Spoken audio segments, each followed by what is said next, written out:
Leitura do livro A Caminho de Marte, de Ivair Gontijo, A Incrível Jornada de um Cientista Brasileiro até a NASA. Capítulo 13. Vamos para a Califórnia.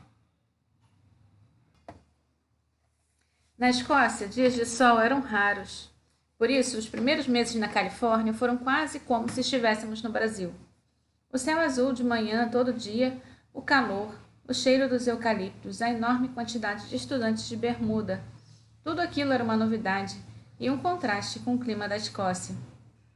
Na Universidade da Califórnia, em Los Angeles, a UCLA, o emprego já me esperava. Era como se estivéssemos voltado para casa, achávamos o clima maravilhoso. Por outro lado, tivemos um grande choque cultural. Em nossa ida do Brasil para a Escócia, já estávamos preparados, mas pensávamos que lá na Califórnia não haveria mudanças significativas. Afinal, estávamos acostumados com a língua e o clima era mais parecido com o nosso.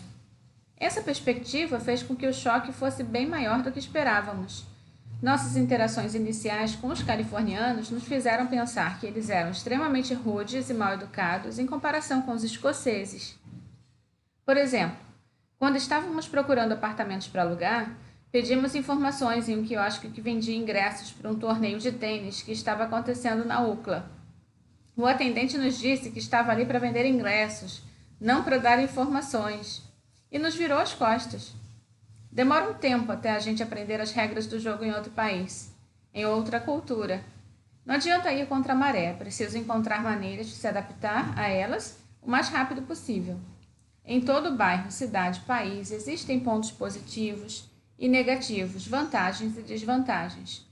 E a melhor maneira de viver é aproveitar o lado bom e aprender a lidar com as desvantagens. O trabalho na UCLA foi bastante produtivo. Lá eu pesquisei um novo tipo de material, nitreto de galho, que agora já é usado na fabricação de LEDs de iluminação. Nosso grupo tinha contato com as equipes de pesquisas de Santa Bárbara e da Caltech, com empresas e com um pesquisador japonês que tinha sido o primeiro a produzir cristais desse material e que ganharia o Prêmio Nobel em 2014.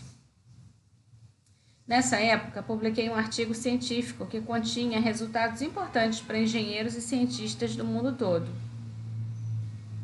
Esse artigo foi do Ivair Gontijo e outros cientistas e dizia Coupling of InGaN Quantum Well Photoluminescence to Silver Surface Plasmons.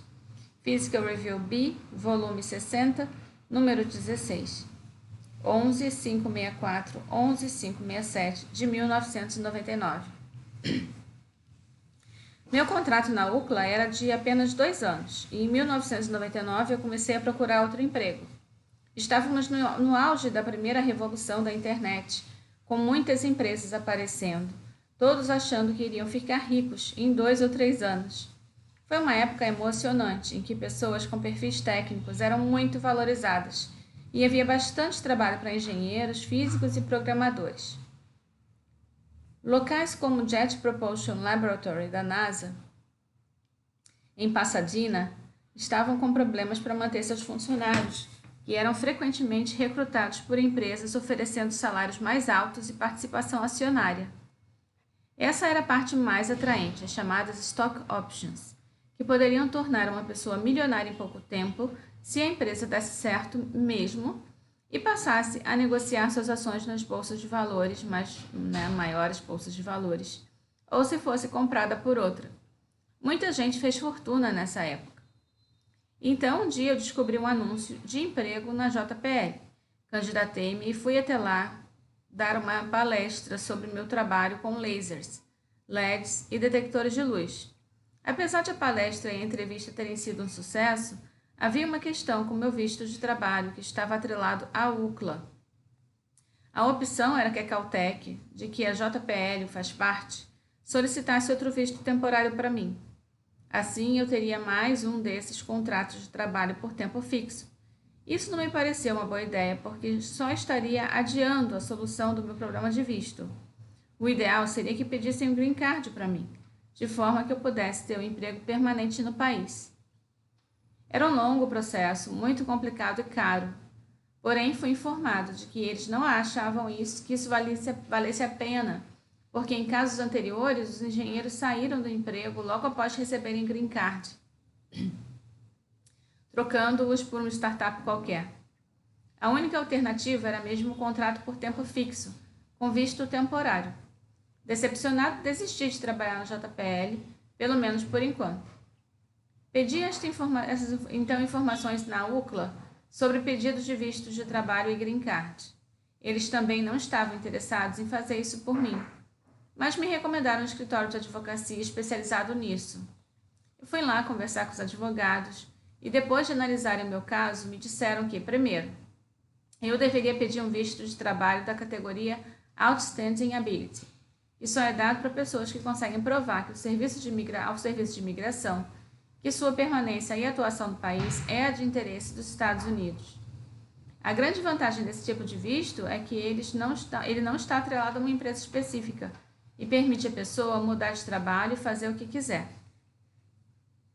Felizmente, eu preenchia 9 dos 10 requisitos necessários e consegui 8 cartas de recomendação de cientistas da Grã-Bretanha, da Europa e dos Estados Unidos, dizendo que, na opinião profissional deles, seria do interesse dos Estados Unidos que me concedessem o visto. Entramos então com o pedido enquanto eu ainda estava na UCLA e o visto foi concedido em poucos meses. Nessa época, às portas do novo milênio, todos os engenheiros e pós-docs da UCLA estavam indo trabalhar em novas empresas. Depois de 2 anos e meio, eu fiz o mesmo. Entrei para uma startup na área de telecomunicações por fibra ótica. Minha experiência com lasers e com óptica era ideal para o que eles estavam desenvolvendo. Ainda estávamos naquele período em que muitos investidores aplicavam seu dinheiro em empresas assim. Havia a expectativa de que todo mundo passasse a fazer a maioria das suas compras pela internet. Para isso, seria preciso uma conexão de alta velocidade que atendesse a todos. Apesar de as empresas chamadas de .com já estarem em dificuldades, com muitas delas fechando e a bolha da internet estourando nessa época, os investidores ainda acreditavam que a internet tinha vindo para ficar e a infraestrutura precisava melhorar muito. Por isso, continuavam a investir em empresas como a nossa, que produziam equipamento. A justificativa era de que havia sim um ciclo de contração nas empresas .com, mas muitas iriam sobreviver e esse mercado iria se recuperar rapidamente. Ninguém esperava que o ciclo de contração fosse tão longo. Em uma das maiores conferências da área, a OFC Optical Fiber Conference de 2002, os equipamentos produzidos por nossa empresa fizeram muito sucesso.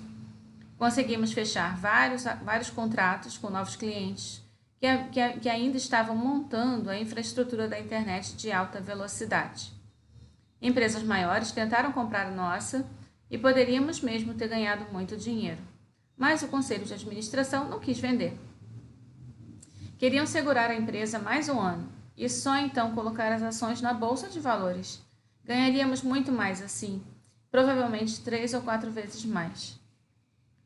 Por pouco, não ficamos ricos, mas havíamos entrado tarde demais nessa corrida e, olhando para trás, fica óbvio que não dava para esperar mais um ano. Com os ataques terroristas em Nova York, o estouro da bolha da internet se consolidou e aquilo que parecia somente um ciclo de contração tornou-se uma recessão profunda nos Estados Unidos. Não soubemos interpretar os indícios de que tudo iria por água abaixo e corremos riscos demais.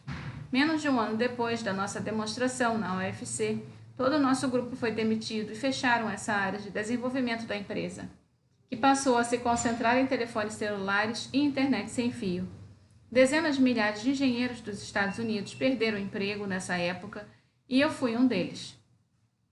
Se meu visto de trabalho estivesse ligado àquela empresa, eu teria sido quase impossível arranjar um novo emprego e mesmo continuar no país.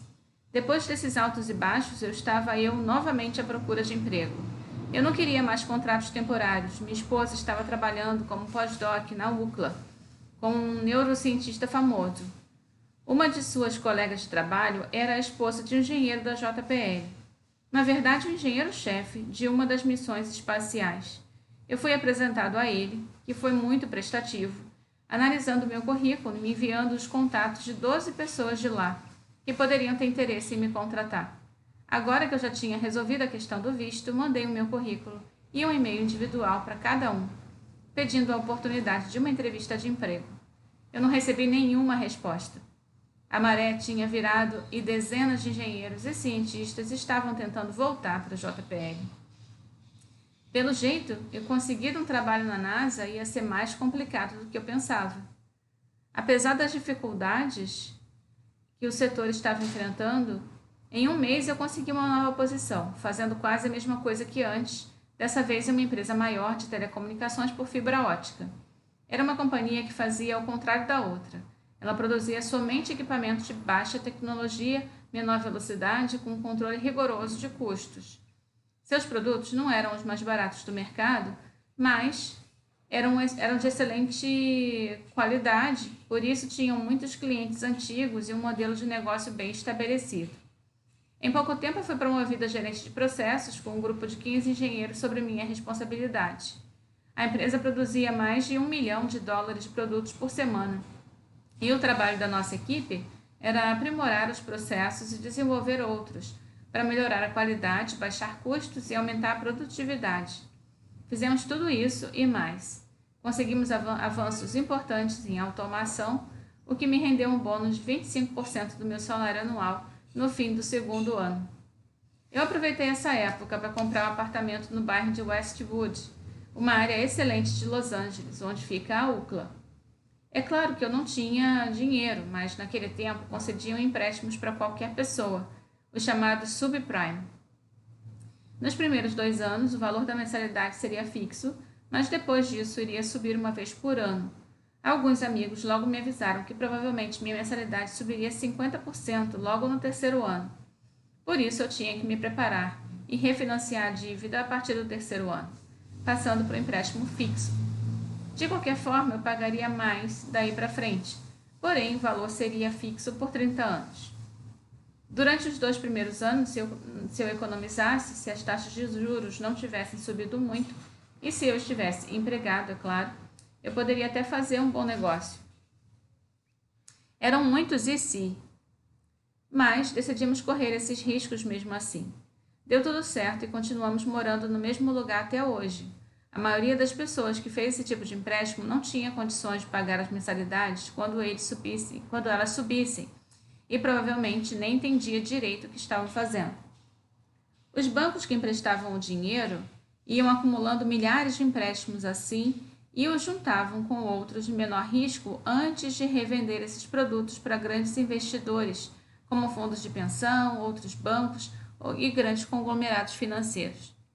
Quando a base dessa pirâmide falhou, quando os tomadores de empréstimos não puderam pagar as mensalidades que subiram demais, o castelo de cartas que haviam criado desmoronou. Os tomadores de empréstimo perderam suas casas, os investidores do topo da pirâmide perderam bilhões de dólares e houve uma quebradeira geral na economia americana, com reflexos no mundo todo até hoje. Como tínhamos informações mais claras e estávamos mais bem preparados, saímos ilesos. Para nós, acabou sendo mesmo um ótimo negócio. O trabalho nessa segunda empresa era tão bom quanto o anterior, com a vantagem de ser bem mais próximo de casa. Mesmo assim, eu às vezes trabalhava até às 9 ou 10 da noite, sem hora extra nem dias de folga. Nos Estados Unidos, somente os empregos manuais, que pagam por hora, têm direito à hora extra. Empregados com salário anual, em geral, têm uma remuneração mais alta, mas não têm direito à hora extra, nem a qualquer proteção trabalhista. Praticamente não existe salário mensal nos Estados Unidos. O salário é combinado por ano, mas pago toda quinzena. Além disso, eu tinha somente 10 dias de férias anuais, o que tornava viagens ao Brasil possíveis somente durante o fim do ano, quando combinava as folgas com feriado de Natal e Ano Novo. Eu fiquei pouco mais de 3 anos nessa empresa, mas no 3º, eu já havia sinais claros de que meu emprego estava com os dias contados. Eu comecei a enviar novas versões do meu currículo para outras empresas, para sites de procura de emprego e até para alguns sites de conferências como a OFC e sociedades profissionais como a Optical Society of America, da qual eu era membro. Eu não obtive bons resultados, mas continuei tentando. No meio de uma conversa com um dos engenheiros que desenvolvia softwares da minha equipe, eu recebi uma ligação de alguém que eu não conhecia. O sujeito perguntou se eu poderia falar naquele momento e já foi logo adiantando que estava ligando do JPL e queria discutir oportunidades de emprego. Eu não demonstrei interesse demais, mas na verdade eu fiquei muito impressionado pelo que ele me disse logo no início, que havia encontrado meu currículo no site da UFC e achava que minha experiência com lasers, semicondutores e detectores de luz seria ideal para o projeto que ele estava patrocinando no JPL. Ele queria contratar alguém com experiência nessa área para fazer estudos com lasers, porque a NASA tinha interesse no assunto e estava patrocinando esse tipo de pesquisa em vários de seus centros. Lasers desse tipo haviam sido usados nas últimas missões e, infelizmente, tinha havido muitos problemas. O satélite IceSat, por exemplo, mandado para a órbita terrestre com um altímetro a laser, tinha 3 lasers redundantes, de modo a garantir que ao menos um deles funcionasse. O primeiro operou por apenas 38 dias e falhou devido a problemas com a estrutura mecânica que o acomodava. O segundo operou por 3 períodos de mais ou menos 33 dias cada e falhou também. O terceiro ainda estava funcionando, mas os operadores do satélite estavam com muito medo de que ele também pifasse. Além disso, desde a época das naves Apollo 15, 16 e 17, muitos lasers tinham falhado no espaço. Queriam então me oferecer uma entrevista de emprego no Jet Propulsion Laboratory para ir trabalhar em colaboração com outros centros da NASA. O intuito era especificar um conjunto de testes que pudessem ser feitos na Terra para garantir que os lasers iriam funcionar no espaço. Era provável que esse trabalho durasse 1 ou 2 anos, mas ele me disse que nesse meio tempo outros projetos deviam aparecer por lá, e eu não tinha de me preocupar em perder o emprego. Eu fui fazer a entrevista e gostei muito do pessoal e da possibilidade de trabalhar com lasers no JPL. Pelo que me disseram, havia outros candidatos, mas que dariam uma resposta dentro de 1 semana. Eu saí de lá achando que minhas chances eram muito boas. Como meu emprego na empresa de fibra ótica não estava muito seguro, eu decidi que, se me oferecessem mesmo algum cargo, eu provavelmente iria aceitar. Depois de uns 10 dias, eu recebi o e-mail a seguir. De Andrew, enviado em 14 de outubro de 2005, às 8 da manhã, para Ivair Gontijo, oportunidade no JPL. Ivair, infelizmente, devido a reestruturações na sede da NASA, o orçamento do JPL para este ano será um pouco menor do que o esperado. Isso causou uma suspensão nas contratações aqui por pelo menos 6 meses. Nós estamos muito interessados em você, em que você venha trabalhar conosco, mas não podemos fazer nada no momento. Por favor, mantenha contato. A necessidade de longo prazo não desapareceu e mais cedo ou mais tarde nós precisaremos de alguém com as suas habilidades. Tudo de bom, Andrew. Fiquei decepcionado e eu achei a desculpa estranha, principalmente porque ainda me dava esperanças para o futuro. Essas promessas nunca se materializam. Eu preferia que tivessem dito claramente que haviam decidido contratar outro candidato, decidido a não me preocupar mais com aquilo. Eu então continuei meu trabalho e segui buscando outras oportunidades de emprego. A empresa onde eu trabalhava foi a última a fabricar seus componentes para comunicação por fibra ótica na Califórnia. Todos os concorrentes já haviam estabelecido suas operações na China. Nossos clientes começavam a nos pressionar, a dizer que não iríamos sobreviver com os custos que tínhamos. Apesar de os 3 fundadores da empresa não terem a menor intenção de mudar para a China, quem manda mesmo é o Conselho de Administração, e isso foi inevitável. Pouco tempo depois, fui informado de que seria demitido dali a 2 meses e meio. Eles foram até generosos, porque na Califórnia temos emprego at will, o que quer dizer que qualquer empregado pode ser despedido a qualquer hora, sem aviso prévio e sem gastos especiais para a empresa. Funcionários também podem sair a qualquer hora, embora seja costume dar um aviso à empresa com umas 2 semanas de antecedência. O fato de me manterem por tanto tempo foi para que eu tivesse a oportunidade de arranjar outro trabalho, e se deveu ao meu bom nome na companhia. É horrível perder o emprego, mas é muito pior quando isso acontece fora do país da gente. longe da família, dos amigos ou de um grupo de apoio. Só temos nossas próprias habilidades e nossos contatos profissionais. Quando a gente toma um tombo assim, é preciso muita concentração e muito esforço para conseguir subir de novo dessa corda bamba. Durante os últimos meses de trabalho, eu passei a maior parte do tempo conversando com contatos, reescrevendo meu currículo e fazendo de tudo para conseguir outra colocação, para sair da empresa já empregado. Infelizmente não deu certo. Meu tempo acabou antes que eu conseguisse um novo trabalho. Essa foi uma das épocas mais difíceis nos Estados Unidos. Depois da UCLA e de 2 empregos muito bons na área da fibra ótica, eu estava novamente desempregado, com experiência e conhecimentos profundos em uma área em franca deterioração. Não era o único nessa situação. Milhares de outros engenheiros passavam pela mesma coisa. Isso, na verdade, só criava mais apreensão, pois significava mais competição. Mesmo que eu conseguisse outro emprego na área de telecomunicações por fibra ótica, eu não havia nenhuma garantia de que duraria mais de um ano antes que o próximo empregador decidisse mudar também para a Ásia. Tendo sido acostumado desde a infância a não esperar a ajuda de ninguém e achar minhas próprias soluções e encontrar meu próprio caminho, eu me concentrei no futuro e procurei anular o passado recente.